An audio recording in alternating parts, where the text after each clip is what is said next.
ህልምሽን አጫውቺኝ። ደራሲ ሲድኒ ሺልደን፣ ተርጓሚ ግርማ ኃይለ ሥላሴ፣ ተራኪዎች ኢሳይያስ አስራትና ቤርሳቤ ጌቴ። ህልምሽን አጫውቺኝ። ቶኒ ፕሪስኮት እናቷ የቂላቂል ዘፈን ማላዘንሽን ተይ እያሉ ያጣጥሏት ነበርና እድሜዋን ሁሉ የሚከተላት ድምጽ ነው። እናቷ ያሳደጓት ሁኔታ የልጅነት ጠባሳ ጥሎባት አልፏል። ሳሊዋ አሊታ ፓተርሰንም እንዲሁ እንደ ቶኒ እናት ያጣጣሏት ነው ያሳደጓት። ሁለቱም ተመሳሳይ ስሜት አላቸው። ህልምሽን አጫውቺኝ ክፍል 4። በአሊታ ህይወት ላይ ያጠላ አንድ ችግር ብቻ አለባት።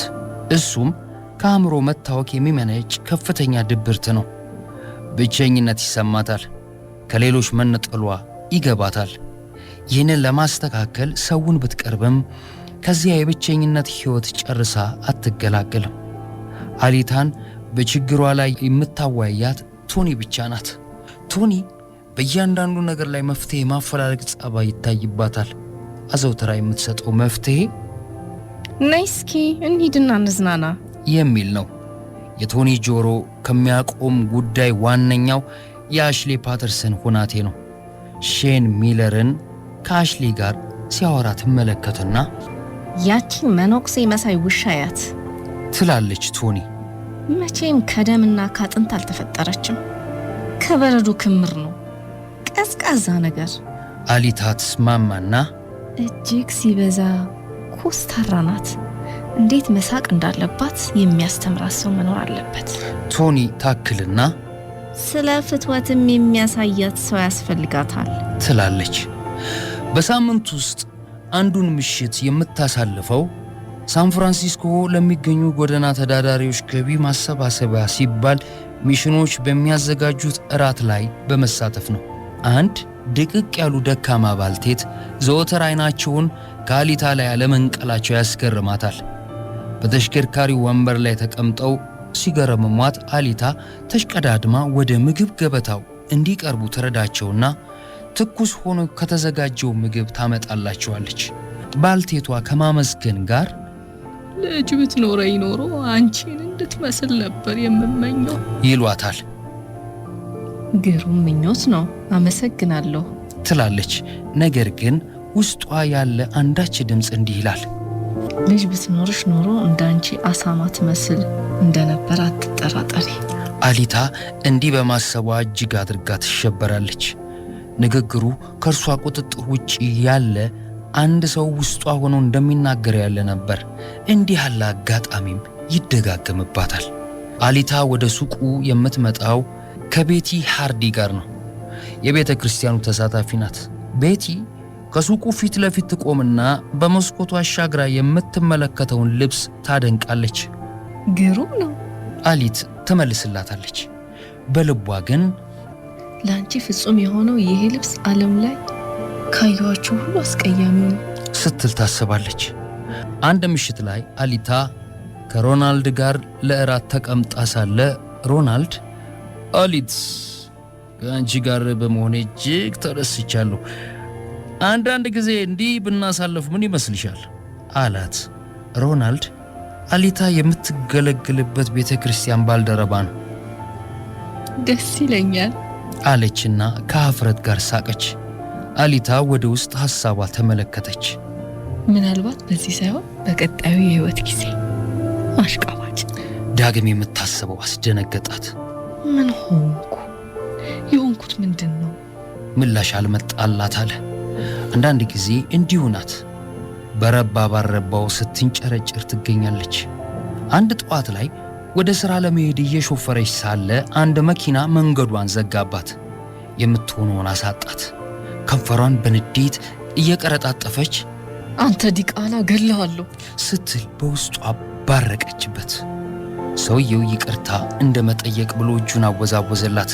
አሊታ ከልብ የመነጨ የሚመስል ፈገግታ ቸረችው። ያም ሆኖ ብስጭቷ ጋብ ሳይል ውስጧ ይንተከተክ ነበር። ጭጋግ ሰማይ ላይ ሲንጠለጠል አሊታ የምታስበው አጓጉል ሁኔታዎችን ነው። መንገደኛ ሁሉ ድንገት በልብ ህመም ሲረፈረፍና ሲያልቅ ይታያታል። ይህንን ትዕይንት በጭንቅላቷ የሚፈጥረው ቢሆንም ገሃድ ሆኖ ይታያታል። ከጥቂት ጊዜ በኋላ ግን ሀፍረት ይሰማታል። ብርሃናማው ቀኗ ሲደርስ ደግሞ አሊታ ሙሉ በሙሉ የተለየች ሰው ትሆናለች። አስተዋይ፣ የሰው ጉዳት ቶሎ የሚሰማት፣ ርኅሩህና ለሰው ቀና አመለካከት ያላት ትሆናለች። በዚህ ሰዓት ድንገት እየታወሰ ደስታዋን የሚያከስምባት ያ ጭጋጋም ቀኗ ዳግም እንደሚመጣ ማሰቧ ነው። እናም እዚያ ስሜት ውስጥ መዘፈቋ። እሁድ ጠዋት አሊታ ወደ ቤተ ክርስቲያን ትሄዳለች። በዚህ ሰዓት ቤተ ክርስቲያኒቱ ቤት አልባ ችግረኞችን የመመገብ ፕሮግራም ይኖራታል። ከዚህ ፕሮግራም በመለጠቅ የመደበኛ ትምህርት ማጠናከሪያና የጥበብ ትምህርት ይሰጣል። አሊታ በዚህ የሰንበት ትምህርት ላይ የሚሳተፉ ልጆችን እየተንከባከበች ታስተምራለች። ለዚህ አገልግሎቷ ምንም አይነት ክፍያ አትጠይቅም። በስራዋ ረክታ ትመለሳለች። በተለይ ወጣቶችን ስነ ስዕል ማስተማር ዋነኛ የደስታ ምንጯ ነው። አንድ እሁድ ቤተ ክርስቲያኒቱ ለነዚህ ችግረኞች መርጃ የሚውል እርዳታ ማሰባሰብ ጀመረች። አሊታ ከነበሯት የራሷ ስዕሎች ውስጥ ጥቂቱን ቤተ ክርስቲያኒቱ ሸጣ ላሰበችው እንድታውል በማሰብ አስረከበች። የቤተ ክርስቲያኒቱ መጋቢ ፍራንክ ሰልቫጂዮ ስዕሎቹን በመደነቅ እየተመለከቱ እነዚህ እጅግ የሚያስደንቁ ናቸው፣ ወደ ጋለሪው ወስደሽ እዚያ ቢሸጡ ጥሩ ነበር አሏት። አሊታ በሀፍረት ጉንጯ እየቀላ አይሆንም፣ ለራሴ እርካታ ስል ብቻ የሰራኋቸው ናቸው አለች። ቤተ ክርስቲያኒቱ ያዘጋጀችው የእርዳታ ማሰባሰብ ፕሮግራም በተሳታፊዎች ተሞልቶ ነበር። የቤተ ክርስቲያኒቱ ምዕመን ጓደኞቻቸውንና ቤተሰቦቻቸውን በሙሉ ጋብዘው ነበር። ከተለያዩ መስሪያ ቤቶች በተለያዩ ሥራ ላይ የተሰማሩ ሰዎች በእነዚሁ ምዕመናን ተጋብዘዋል። እነዚህን ታዳሚዎች ለመቀበል የጥበብና የዕደ ጥበብ ድንኳኖች እንዲሁም የተለያዩ ጨዋታ ማካሄጃ ዕቃዎችን የደረደሩ ድንኳኖች በየአይነቱ ተዘጋጅተዋል። በባለሙያ የተኳኳሉ ኬኮች አሉ። በጥንቃቄ የተበጁ ማሽን ያልነካቸው አልጋ ልብሶች፣ ቤት ውስጥ የተሰሩ ማልማራታዎች ከነመያዣቸው፣ ከእንጨት የተበጁ አሻንጉሊቶች። ታዳሚው ከድንኳን ወደ ድንኳን እየተሸጋገረ የቀረቡትን ያያል፣ ይገዛል። ለቀጣዩ ቀን የማይጠቀምበት ቢሆንም ያለማመንታት ይገዛል። አሊታ አንዲት ሴት ለባለቤታቸው እንዲህ ሲሉ አደመጠች። የምንገዛው ሁሉ ለእርዳታ ብለን ነው። አሊታ ቦታ ቦታ ወደ አስያዘቻቸው ስዕሎች አተኮረች። አብዛኞቹ በብሩህ ቀለም የተሳሉ የመሬት ገጽታዎች ናቸው። ሸራው ላይ ልክክ ያሉ ደማቅ ቀለሞች። አንድ ተቃራኒ ስሜት አደረባት። ለስዕል ብዙ ገንዘብ እያባከንሽ ነው አንቺ ልጅ። አንድ ሰው ስዕሎች ወደ ተደረደሩበት ድንኳን መጣ። ጤና ይስጥልኝ፣ አንቺ ነሽ እነዚያን የሳሻቸው? ድምፁ ደማቅ ሰማያዊ ነው። አይደለሁም፣ ማይክል አንጀሎ ራሱ ተነስቶ ነው የሳላቸው።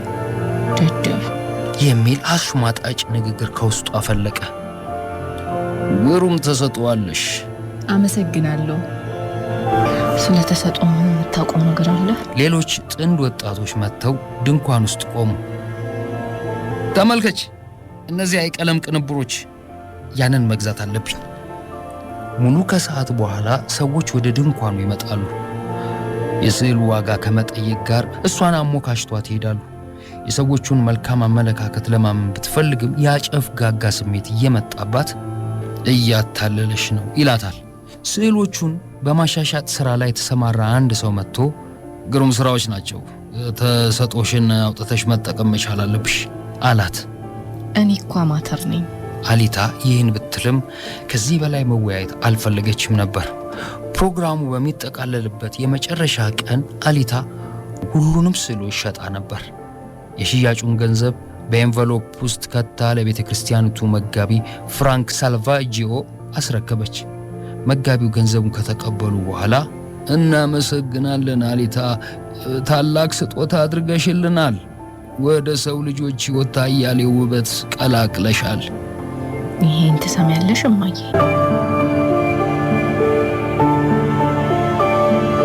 አሊታ ሳን ፍራንሲስኮ በነበረችበት ሰዓት የተለያዩ የዘመናዊ ስዕል ሙዚየሞችን በመጎብኘት ብዙ ሰዓት አሳለፈች።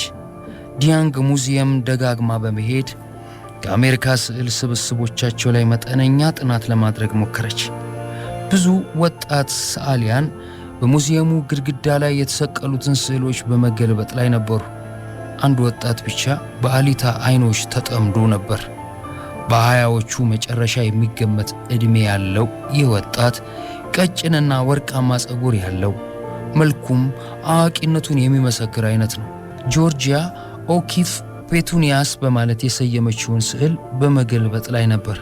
ጥሩ አድርጎ አስመስሎታል።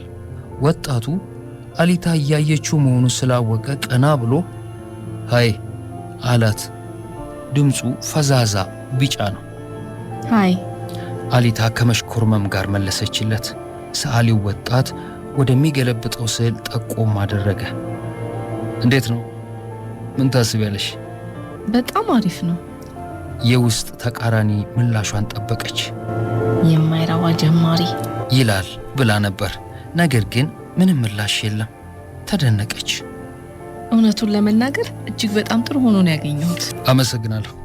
ስሜ ሪቻርድ ነው፣ ሪቻርድ ሚልተን። አሊታ ፒተርስ። እዚህ ሁሌም ትመጫለሽ? ሪቻርድ ጠየቀ። የቻልኩትን ያህል ደጋግሜ እመጣለሁ። ፍራንሲስኮ አልኖርም። የት ነው የምትኖሪው? ምን አገባህ? እዚህ ምን ጥልቅ ያደርግሃል? ወይም አይመለከትም ልትለው ፈልጋ፣ ነገር ግን ፖርቲኖ ውስጥ ክንነካኝ። ግሩም የሆነች ከተማ ነች። በፍጹም ስለ ግሩም የሆነች ትንሽ ከተማነቷ ምን አገባ?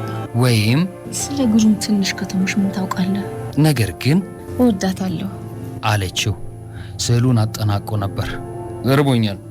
አንቺንም ርቦሽ ከሆነ እዚህ ካፌ ዲያንግ ውስጥ የተመሰገነ ምግብ አላቸው፣ ብጋብዝሽስ? አሊታ ጥቂት እንደ መግደርደር አንገራግራ ጥሩ አለች። በፍጹም ደደብ ነህ።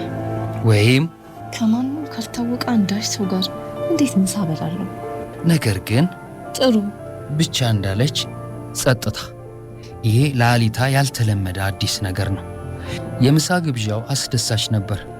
ምንም አይነት ተቃራኒ ሐሳብ ጭንቅላቷ ውስጥ ሳይፈጠር መቅረቱ ይበልጥ አስገረማት። ስለ ታላላቅ ሰዓሊያን ነበር ያወሩት። አሊታ ለሪቻርድ በተጨማሪ ሮም እንዳደገች ነገረችው። ሮምን አላውቃትም አለ ሪቻርድ። ምናልባት አንድ ቀን ይሄድ ይሆናል። አሊታ ወደ ሮም ካንተ ጋር መሄድ አስደሳች ሊሆን አይችልም ስትል አሰበች። ምሳ እንደጨረሱ አንድ የክፍል ተጋሪውን ባሻገር አይቶ ተጣራ። ጌሪ፣ እዚህ መምጣት እንደምትፈልግ አላወቅኩም ነበረ። ይኸውልህ አንድ ሰው ላስተዋውቅህ፣ አሊታ ፒተር ትባላለች።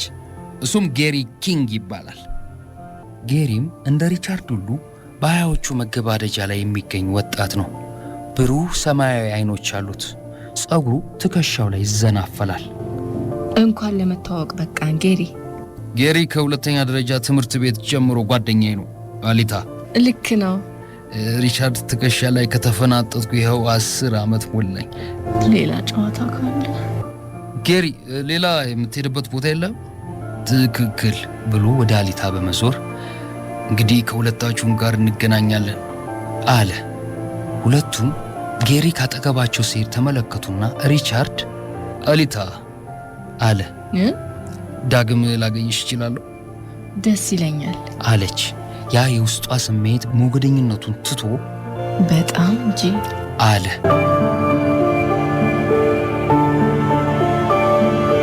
ሰኞ ጠዋት አሊታ ያጋጠማትን ሁሉ ለቶኒ ነገረቻት። ከኪነ ጥበብ ሰው ጋር እንዲህ ያለ ግንኙነት አልደግፈውም አለች ቶኒ ስታስጠነቅቃት። በስዕል ያቀረበልሽን ፍራፍሬ እያየሽ ብቻ ከእውነተኛ ፍራፍሬዎች ጋር ሳትገናኙ ትቀሪያለሽ። ለመሆኑ ዳግመኛ ልታገኙ ትፈልጊያለሽ? አሊታ ከሳቅ ጋር አዎ፣ እሱም የወደደኝ ይመስለኛል። እኔም ወድጄዋለሁ። በእውነቱ ውድድ አድርጌዋለሁ አለቻት። በጥቂት አለመግባባት የተጀመረው ንግግር በተካረረ መስማማት ተደመደመ። መጋቤ ፍራንክ ለ40 ዓመት ካገለገለበት ቤተ ክርስቲያን በጡረታ ተገለለ። እጅግ ጥሩና ታታሪ መጋቢ እንደነበር ሁሉም ያውቃልና የጉባኤው ምዕመን የመጋቢውን መለየት በሐዘን ተቀበሉት። በሚስጥር ተሰብስበው ለሽኝቱ ምን ሊያደርጉለት እንደሚገባ ተወያዩ። በስጦታው አይነት ላይ ብዙ ተከራከሩ።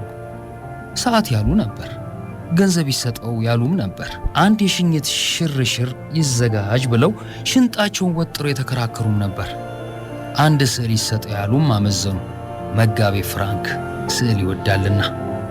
ሌላ አንድ ሰው ቤተ ክርስቲያኑን ከበስተኋላው አድርጎ የመጋቢው ምስል አይስልምና አንሰጠውም የሚል ሐሳብ ሲነሳ ሁሉም ወደ አሊታ ዞሩ።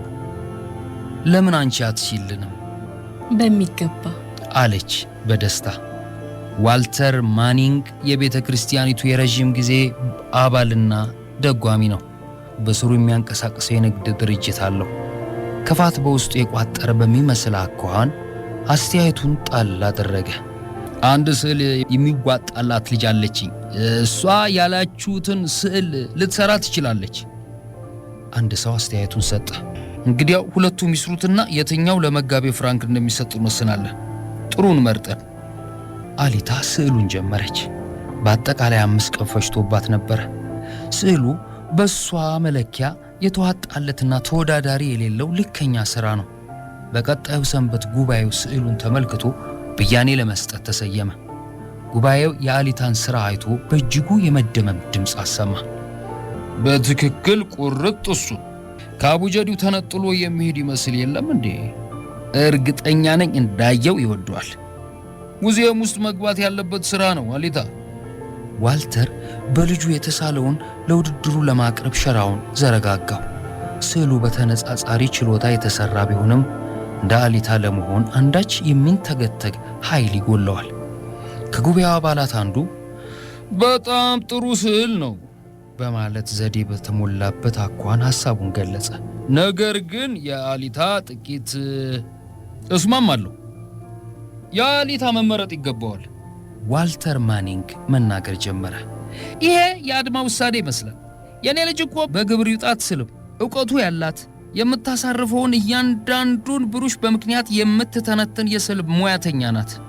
ወደ አሊታ ተመልክቶ በቸልተኝነት የተሰራ ባለመሆኑ ከዚያም በላይ ይህንን ስዕል ያለምንም ክፍያ ጉባኤውን እንደ መተባበር የሰራችው በመሆኑ ውለታዋን ገደል ልንጨምርባት አይገባም አለ። ግን ዋልተር ነገርኳችሁ፣ አድማ ነው። ይህን ስዕል ሰጠነውም አልሰጠነውም። አሊታ እኔ በበኩሌ የእሷን ስዕል በጣም ወድጄዋለሁ። ለመጋቢያችን የእሷን ስዕል እንስጠው አለች። ዋልተር ማኒንግ ግብስ ፈገግታ አሳይቶ እመኑኝ በዚህ ስዕል የበለጠ ይደሰታል አለ። በዚያ ቀን ምሽት ዋልተር ማኒንግ ወደ ቤቱ በመሄድ ላይ ሳለ ገጭቶት በተፈተለከ መኪና ተገደለ። አሊታ ይህንን ዜና ስትሰማ በድንጋጤ ተርበተበተች።